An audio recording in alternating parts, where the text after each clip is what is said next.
बिहार में विधानसभा चुनाव का बिगुल बज चुका है और अब सियासी माहौल पूरी तरह चुनावी रंग में रंग चुका है।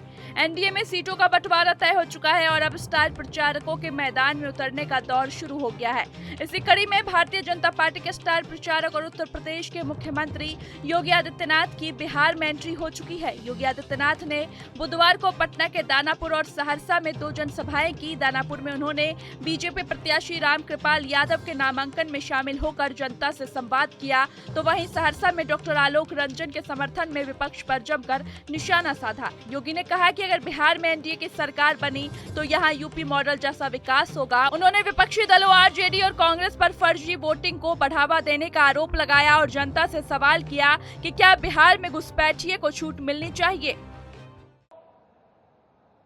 उत्तर प्रदेश और बिहार का संबंध ये केवल एक संबंध नहीं है, एक साझी विरासत है,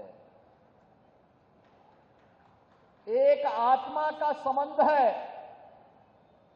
एक संस्कृति का संबंध है और एक संकल्प का भी संबंध है।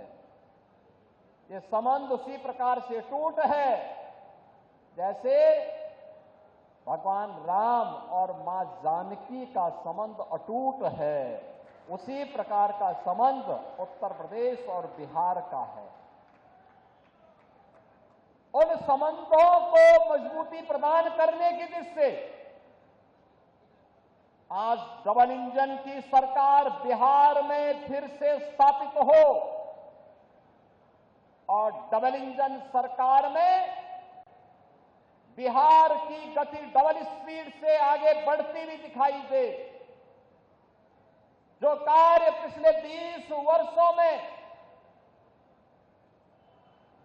माननीय श्री नीतीश कुमार जी के नेतृत्व में डबल इंजन की एनडीए की सरकार ने करके दिखाया है, वह गति, वह स्पीड इसी प्रकार से बनी रहे, इसके लिए अपने बिहार के बहनों और भाइयों का आह्वान करने के लिए आज मैं यहां दानापुर से आह्वान करने के लिए आपके बीच में आया हूं।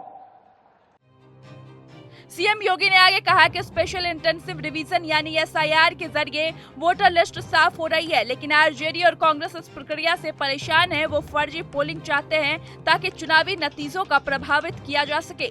योगी ने इंडिया गठबंधन पर दुष्प्रचार करने और ईवीएम हटाने की साजिश का भी आरोप लगाया। उन्होंने कहा कि विपक्ष जानता है कि जनता विकास और सुरक्षा के मुद्दों पर वोट देने लगी है, इसलिए अब वो झूठ फैलाने लगा है। गरीब कल्याण न कांग्रेस के एजेंडे में था, न आरजेडी के एजेंडे में।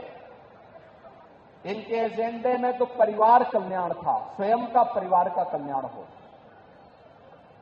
इनके एजेंडे में कांग्रेस का भी परिवार का कल्याण था और आरजेडी के भी एजेंडे में वही परिवार कल्याण था।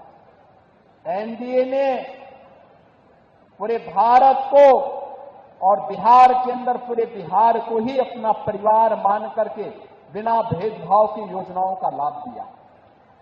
देश के किसी भी राज्य में चुनाव हो, योगी आदित्यनाथ पार्टी के स्टार प्रचारक के तौर पर सबसे आगे नजर आते हैं। हाल ही में हरियाणा और दिल्ली विधानसभा चुनाव में भी योगी ने जमकर प्रचार किया था, जिसका असर नतीजों में साफ दिखा। उनके स्ट्राइक रेट की चर्चा पार्टी दफ्तर से लेकर विपक्षी खेमों तक होती है। यही वजह है कि बिहार में कई प्रत्याशी चाहते हैं कि योगी उनके क्षेत्र में प्रचार करें। उत्तर प्रदेश में माफिया तो जहन्नुम की यात्रा में जा चुके हैं।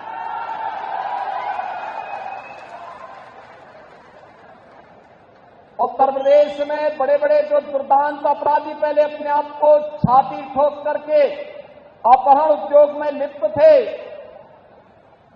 आरजेडी के ही पार्टनर वहां पर भी इस अराजकता को फैलाते थे।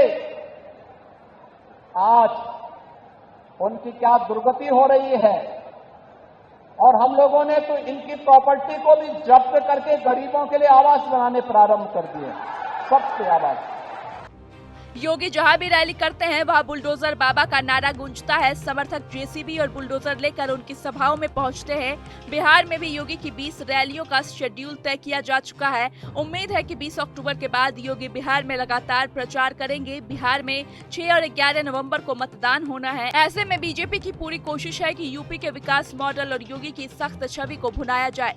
योगी हिंदुत्व के ब्रांड नेता माने जाते हैं और इस बार मध्य और उत्तरी बिहार के ग्रामीण इलाकों में युवाओं को लुभाने पर उनका फोकस रहेगा। ये इलाका सांस्कृतिक और भाषाई तौर पर उत्तर प्रदेश से काफी मिलता जुलता है। भोजपुरी, मैथिली और मगही बोलने वाले मतदाताओं के बीच योगी को अपने जैसा जुड़ाव महसूस कराने की रणनीति पर काम किया जा रहा है। बीजेपी को उम्मीद है कि योगी की रैलियां चुनावी माहौल में नई जान फूकेंगी और एनडीए के पक्ष में हवा बनाएगी। Desk report, news state.